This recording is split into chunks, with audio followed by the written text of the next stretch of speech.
سوات میں آڑو کے باغات پھلوں سے لد گئے، لیکن باغ مالکان کی مشکلات کم نہیں ہو سکیں۔ اسی بارے میں جان لیتے ہیں سنو نیوز کے نمائندے عبداللہ شیری ہمارے ساتھ ہیں۔ جی عبداللہ شیری، بتائے گا آڑو پک کر تیار ہو گئے لیکن باغ مالکان کیوں پریشان ہیں؟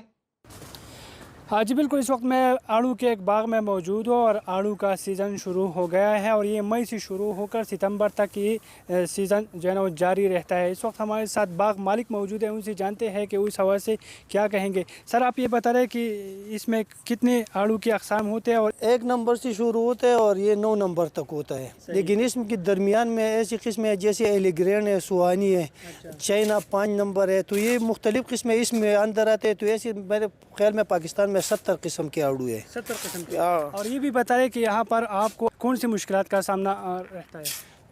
یہ ادھر پاکستان میں تو ہر چیز میں مشکلات ہوتے ہیں، لیکن آڑو میں جو ہمارے ساتھ نرم آڑو ہوتا ہے نا، تو اس کے لیے ایک فیکٹری لگانا چاہیے کہ وہ فیکٹری میں جائے اور اس کی جیم بنے، جوس بنے، تو ہمارا مال بھی ضائع نہیں ہوگا اور وہ بہت خوبصورت ہوتا ہے، لیکن نرم ہوتے ہیں، لاہور اور کراچی تک نہیں پہنچ جاتے۔